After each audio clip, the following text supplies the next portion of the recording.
안녕하세요. 스트로비스쿨의 권학봉입니다.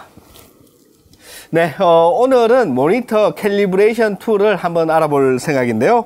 이 데이터 컬러에서 나온 스파이더 X 엘리트 모델에 대해서 알아보면서 그냥 지나가는 게 아니고 모니터 캘리브레이션을 해야 되느냐, 거기에 관한 의견과 함께 그 다음에 이 데이터 캘리브레이션의 특장점, 그리고 어떻게 사진가를 위한 이 모니터를 캘리브레이션 하는가에 대한 표준적인 방법에 대해서 말씀드리면서 마지막으로 이 제품을 완전히 분해를 해가지고 안에 어떻게 생겼는지 보면서 마치도록 하겠습니다.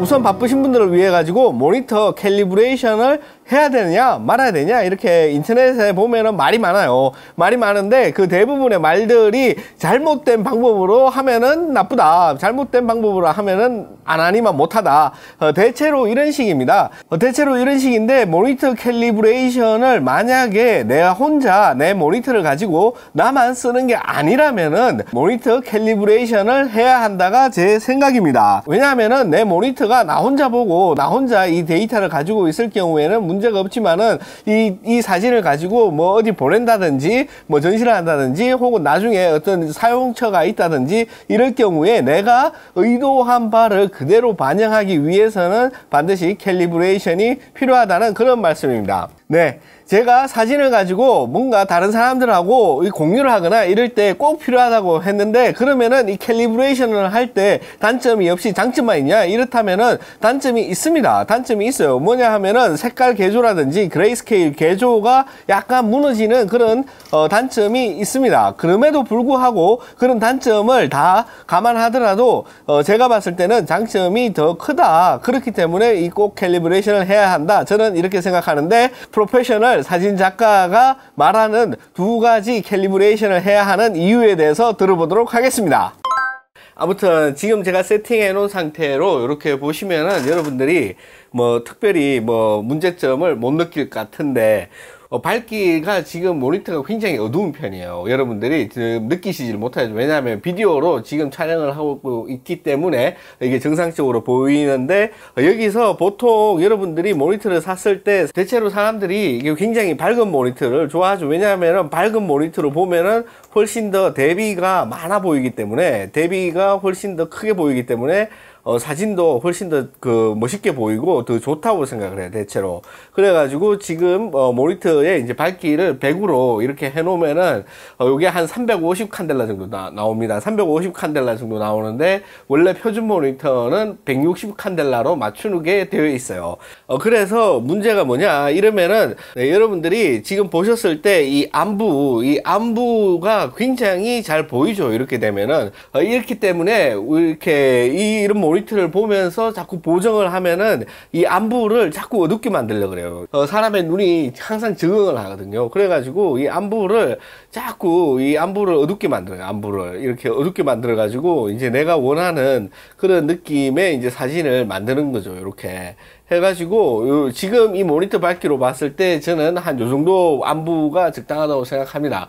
그런데 보면은 이렇게 해가지고 출력을 맡겼을 때 이게 굉장히 시커멓게 나오는 거죠. 이 부분이 거의 다 안 나와요. 안부가 안 나와가지고 이 집에 뭐 출력을 못하네 뭐네 막 이러는 불만이 많이 쌓이게 되는 게 첫 번째 이유가 바로 이 밝기 조절입니다. 밝기를 160 칸델라로 맞춘 상태에서 작업을 해야지 된다. 이게 사진을 할 때 어쩔 수 없는 그런 표준이기 때문에 다른 어떤 출력하는데도 다 160에 맞춰가지고 작업을 하고 있고, 내가 160으로 해가지고 맞춘 사진을 인터넷에 올렸을 때 일반적인 모니터로 봐서 이제 적당한 개조로 보이는 그런 시스템이 되는 거죠. 네, 그 다음에 캘리브레이션을 꼭 해야 되는 두 번째 가장 큰 이유가 뭐냐 이러면은, 우리는 이 RGB라는 이 색 공간 안에서 얼마만큼 진한 색을 표기할지를 이야기하는 색역이라는 거를 정해 놓지가 않았어요. 원래 RGB 규격에서는. 그래가지고 이 RGB 안에서 색역을 규정하는 sRGB라든지 어도비 RGB와 같은 이 색역 프로파일을 사용하게 됩니다. 그렇기 때문에 이 sRGB라든지 어도비 RGB라는 이 색역이 적용된 사진을 볼 때 우리가 이거에 어떤 프로파일이 들어있는 사진인지에 따라 가지고 다른 색의 진함을 보여줘야 되는 게 정상이죠. 그런데 이 윈도우 시스템이라든지 뭐 이런 거에서는 기본적으로 이런 프로파일링 자체를 다 무시해요. 그래서 지금 보시는 이 모니터는 이제 밝기는 맞춤 모니터예요. 밝기는 맞춤 모니터지만은, 지금, 아까 말씀드린 그 색역 데이터가 전혀 인식이 되지 않는 모니터예요. 그런 상태에서, 지금 여러분들이 보시는 이런 색감 정도가 나온다고 했을 때, 만약에 얘가 이제 제대로 적용됐을 때 어떤 색감이 나오는지 한번 비교해 보도록 하겠습니다. 어도비 RGB의 이 모니터가 지금 어도비 RGB의 색역을 표현하고 있는데, 이게 어도비 RGB라는 거를 컴퓨터는 알지를 못하는 상태예요. 지금 컬러 프로파일 데이터가 전혀 없기 때문에 그렇습니다. 해가지고 이 색관리에 들어가서 보시면은 아무것도 없죠. 아무것도 없는 이 상태입니다. 이 상태이기 때문에 지금 여러분들이 이 컴퓨터는 이 모니터가 sRGB 모니터인지 어도비 RGB인지 몰라요. 그냥 RGB 데이터만 쏴줍니다. RGB에서 R이 맥시멈을 쏴라 이러면은 이 모니터는 자기가 할 수 있는 최대한의 진한 빨강으로 이 모니터에서 표시를 해주는 그거밖에 지금 할 수 없는 상태예요. 여기서 빠르게 다시 한번 이제 캘리브레이션을 진행해 보도록 하겠습니다.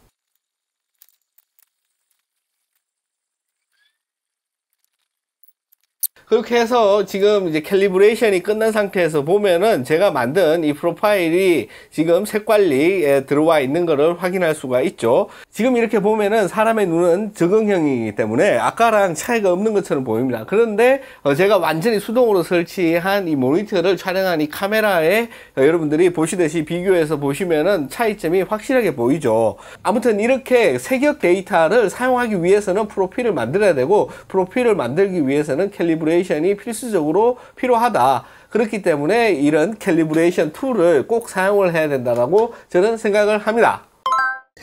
그래서 이 데이터 컬러에서는 이 스파이더라는 이런 캘리브레이션 툴을 오랫동안 만들어 왔죠. 그래서 이번 모델의 가장 큰 특징은 뭐냐 이러면은, 제가 봤을 땐 이 뒤에 보면은 이 렌즈, 이 색상을 모니터에서 검출하는 이 렌즈가 상당히 커졌어요. 요렇게 조금 더 정밀한 검출을 위해 가지고 바뀌었다. 어도비 RGB라든지 P3 색역까지 얘는 이제 검출이 가능하다. 그 다음에 마지막으로 캘리브레이션 하는 속도가 굉장히 빨라졌다. 요렇게 보시면은 될 것 같습니다. 네, 그러면은 이 데이터 컬러에서 나온 스파이더 X 엘리트를 가지고 어떻게 표준적인 모니터로, 사진가를 위한 표준적인 모니터예요. 그러니까는 이 사진가를 위한 표준적인 모니터로 어떻게 캘리브레이션 하는지 살펴보도록 하겠습니다. 그래서 보면은 이렇게 이제 이 조정하는 도구가 있어요. 도구가 있고, 보시면은 여기 와이드 LED라고 되어 있는데, 요게 일반 광생력 모니터에 달려있는 LED를 대부분 이제 와이드 LED라고 이렇게 지칭을 합니다. 여기서는. 그래가지고 이거를 선택을 해주고, 그 다음 넘어간 다음에 이제 단계별 길잡이 요거를 선택해 주시면 되고요. 그 다음에 뭐를 하느냐 이러면은 풀 칼리브레이션 해가지고 디스플레이 전체 교정 선택을 해줍니다.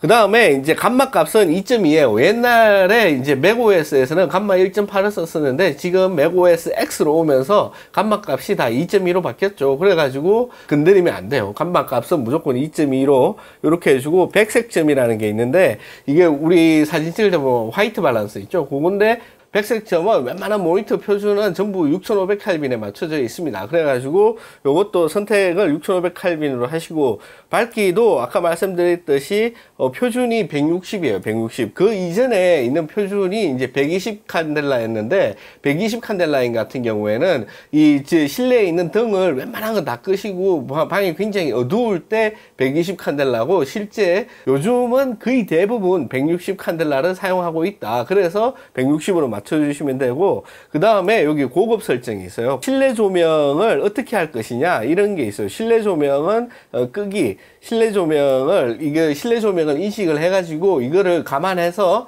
이렇게 모니터 캘리브레이션을 한다는 게 있는데, 요거를 끊어놓는 게 아무래도 좋습니다. 무조건 실내 조명을 모니터보다 어둡게 한다는 가정하에서 요거를 꺼두는 걸 저는 권장해 드립니다.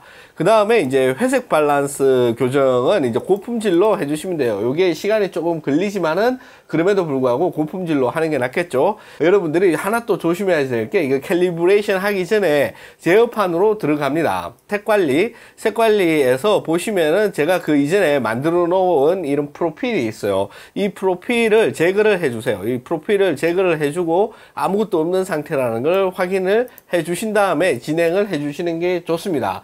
그 다음에 이렇게 누르면은 요렇게 이제 여기다가 이제 캘리브레이션 툴을 갖다가 얹으라고 이렇게 말이 나옵니다. 그러면은 이 캘리브레이션 툴을 갖다가 요거는 이제 무게 추죠. 뒤에 넘겨가지고 여기 위치에다가 이렇게 놓고 얘가 이렇게 들렁들렁 하지 않게 완전히 밀착되어 있는 거를 확인해 주셔야 돼요. 얘가 이렇게 모니터가 이게 있다면은 얘가 이렇게 조금 떠 있다든지 밑으로 떠 있다든지 옆으로 떠 있다든지 이렇게 뜨면은 이 사이로 빛이 들어가기 때문에 정확한 측정이 안 됩니다. 그래서 모니터와 항상 정확하게 밀착이 되어 있는지만 확인해 주시면은 됩니다. 이렇게 해가지고 그 다음에 이제 다음을 누르시면은 실제 이제 캘리브레이션이 이제 진행이 되죠. 그 다음에 여기에서 나오는 칸은 이제 백색 라이트 컨트롤을 최고 설정으로 해가지고 최대 밝기로 하십시오. 이러는데 지금 최대 밝기로 돼 있죠. 만약에 안 돼 있다면은 최대 밝기를 선택을 해놓고 그 다음에 이제 계속 버튼을 눌러주면 됩니다. 그렇게 하면은 여기 부분에 이제 나오죠. 이게 밝기가 나오는데 보면은 현재 최대 밝기로 했을 때 이 모니터의 최대 밝기 값은 이제 330 칸델라가 나오고 우리가 원하는 이제 목표 밝기인 160 칸델라가 이렇게 나옵니다. 그래가지고 여기 이제 OSB라 그러나 OSB 이거 메뉴를 이용을 해가지고 밝기를 우리가 원하는 이 타겟에 맞도록 이걸 수정을 해 줍니다. 일단 28로 지금 설정이 돼 있죠. 그 다음에 여기 업데이트 버튼을 누르시면은 지금 이제 162 칸델라가 지금 돼 있다 이 말이죠. 그 다음에 이제 계속을 누르시면은 이제 실제로 이제 캘리브레이션이 진행이 됩니다. 네, 요렇게 이제 캘리브레이션이 다 되면은 이제 마침을 누르고 지금 설치했던 이 캘리브레이션 툴을 다시 닫아가지고 이 상태로 이렇게 보관을 해 두시면 됩니다. 그 다음에 이제 프로파일 이름을 정하는데 이름은 아무것도 없어요. 그냥 이름은 마음대로 정하시면 됩니다. 얘는 이제 그 다음에 이제 저장을 누르시면은 측정했던 그 값이 이제 프로필에 저장이 돼가지고 요 모니터가 이제 실제로 교정된 그런 상태입니다. 그렇게 해서 이렇게 보면은 이제 전환이라는 게 있죠. 지금은 이제 교정된 보기가 이렇게 보이고 교정 전에 거를 보려면은 이렇게 보입니다. 이 모니터를 촬영한 이 카메라에서는 차이점이 확실히 보일 거예요. 어떤 차이점이 있는지 확실히 이제 차이가 보일 거라고 생각을 합니다. 이 모니터가 얼마만큼의 세격을 지원하는지 간단한 퍼센테이지로 볼 수 있는 이런 차트를 만들어줘요. 보시면은 여기 지금 sRGB랑 비교했을 때는 이제 sRGB 100%의 세격을 커버한다 그러는 거고, NTSC 같은 경우에 93%, 그 다음에 Adobe RGB 같은 경우에 99%의 세격을 커버하는 것을 알 수가 있습니다. 여기 P3도 있는데 P3는 영상 작업하시는 분들한테 중요한 세격이죠. 이 P3 같은 경우에 이제 88%의 세격을 커버한다 이렇게 보여주는 이런 어떤 기능도 있어요.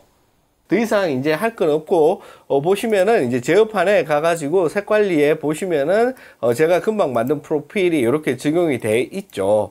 요 상태로 돼 있으면은 이렇게 이제 사용을 해 주시면 되는데, 요게 항상 변하지 않느냐 이러면은 이 모니터 컨디션에 따라 가지고 차츰차츰 변하게 됩니다. 그래서 한 달에 최소 2주에 한 번 정도는 이런 캘리브레이션 작업을 해 주셔야지 어느 정도 요게 이제 신뢰할 만한 그런 성능을 갖는다 이렇게 생각을 해 주시면 됩니다.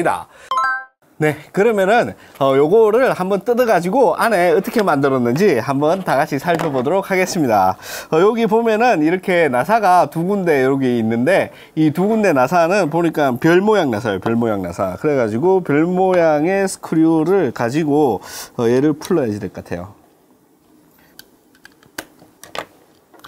나사가 이제 두 개 다 나왔습니다. 나왔는데, 그러면은 이렇게 완전히 열리네. 뒷캡이 이렇게 완전히 열립니다, 이게. 그런데 뒤쪽을 조금 더 뜯어 보도록 하겠습니다. 뒤쪽에도 별 모양 나사가 있어요. 세 개를 완전히 분리하니까 이렇게 바로 뒤에 있는 여기 센서 부분이 바로 이렇게 PCB채로 분리가 됩니다. 분리가 돼가지고 여기 보시면은 여기 안에 있는 여기 뭐야 요 렌즈 부분이 있죠. 이 렌즈 부분이 있고 실제로 이 센스 부분이 여기 있는 요게 이제 센스 있는 부분인 것 같아요. 이게 이제 색상을 검출을 해가지고 데이터를 컴퓨터로 넘겨주고 이쪽에 보면은 여기 뭐 프로세서가 한 개 달려 있죠. 뒷부분에 보면은 여기 있는 요게 아마 그 CCD 같은 그런 포토 센서일 거예요. 요런 거에 여기 닿아가지고 환경적인 빛이 얼마나 이제 강한지, 환경적인 빛이 색온도가 어떻게 되는지 그런 것들을 감지할 수 있게 만들어져 있는 것 같습니다. 네, 스파이더X 엘리트를 리뷰를 해보면서 어떻게 사용하는지 그리고 이거를 왜 사용하는지에 대해서 쭉 살펴봤습니다. 어떻게 여러분들 재밌게 보셨는지 모르겠고요. 다음 시간에 또 더욱 즐겁고 재미있는 내용으로 찾아뵙도록 하겠습니다. 감사합니다.